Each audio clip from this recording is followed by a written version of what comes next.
શ્રીમદ બાબા શ્રીમદજીએ બાળકોને દેહ અને આત્માની ગૂઢ વાર્તા કેવી રીતે સમજાવી? પણ દેહ અને આત્મા, દેહ એટલે શરીર અને આત્મા એટલે આપણે અંદર રહી છે, બરાબર, આત્મા. શ્રીમદ રામચંદ્રજીએ બાળકને ખૂબ જ સરળ અને સચોટ ઉદાહરણ દ્વારા જીવનનું આ ગૂઢ રહસ્ય સમજાવ્યું. તેના વિશે આપણે સમજીએ. પહેલું, સંવાદ કર્યો. સંવાદ એટલે કે પ્રશ્ન પૂછ્યા, બરાબર. શ્રીમદે બાળકોને એક પ્રશ્ન પૂછ્યો, જો તમારા એક હાથમાં છાશ ભરેલો લોટો હોય અને બીજા હાથમાં ઘી ભરેલો લોટો હોય અને રસ્તામાં ચાલતા ચાલતા કોઈ ધક્કો લાગે ને તમે કયા લોટાને વધારે સાચવશો? બરાબર.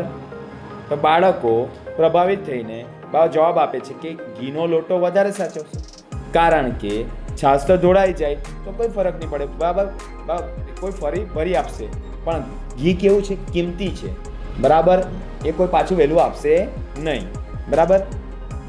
તો બરાબર, બાળકોનો પ્રતિભાવ એવો હતો કે ઘી કોઈ ભરી આપશે નહીં. તો રૂપક દ્વારા સમજૂતી આપે છે શ્રીમદ કે બાળકોનો આ જવાબ પરથી શ્રીમદજીએ સમજાવ્યું કે દેહ એટલે કે શરીર છાશ જેવી જ છે, જે સામાન્ય છે, નાશવંત છે. આપણું શરીર ગમે ત્યાં નાશ થઈ જશે. જ્યારે આપણે મૃત્યુ પામે તો તેમાં કોઈ નુકસાન થવાનું નથી, બરાબર. નુકસાન થાય તો પણ વાંધો નહીં આવે. અને આત્મા એ ઘી જેવી છે, બરાબર, એ અત્યંત મૂલ્યવાન છે અને એ અમર છે, બરાબર.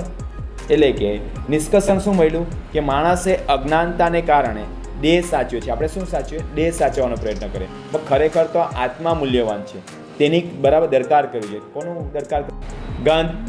બરાબર. પ્રશ્ન પૂછાય, ગાંધીજીનો શ્રીમદ સાથેનો આધ્યાત્મિક સંબંધ સમજાવો. તો ગાંધીજી અને શ્રીમદ રામચંદ્ર વચ્ચે સંબંધ અત્યંત ઊંડો અને પ્રેરણાદાયી હતો. તેના મુખ્ય પાસા નીચે પ્રમાણે છે. તો પહેલું, પ્રભાવ. ગાંધીજી શ્રીમદજીને અદ્ભુત સ્મરણ શક્તિ, બાબા બહોળું શાસ્ત્ર જ્ઞાન અને શુદ્ધ ચારિત્ર્યથી ખૂબ જ પ્રભાવિત થયા હતા. કોના? શ્રીમદ. તેઓ શ્રીમદના અનુરાગી એટલે પ્રશંસક બની ગયા હતા.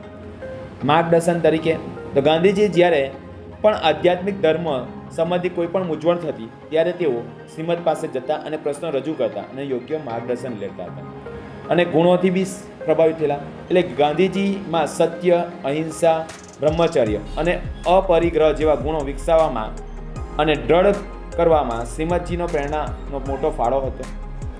બાબત સાહિત્ય પ્રદાનની વાત કરીએ તો ગાંધીજીએ શ્રીમદજીના પ્રસિદ્ધ ગ્રંથ શ્રી આત્માસિદ્ધ શાસ્ત્રનું અંગ્રેજીમાં ભાષાંતર કર્યું હતું. અને શ્રીમદજીનું કાવ્ય અપૂર્વ અવસર એવો ક્યારે આવશે ગાંધીજીની આશ્રમ બરાબર ભજનાવલીમાં સ્થાન આપ્યું છે. આશ્રમમાં ભજનાવલીમાં એટલે આ રીતે ગાંધીજી શ્રીમદના આધ્યાત્મિક રીતે એકબીજા સાથે અંતર્ગત રીતે જોડાયેલા રહેલા હતા.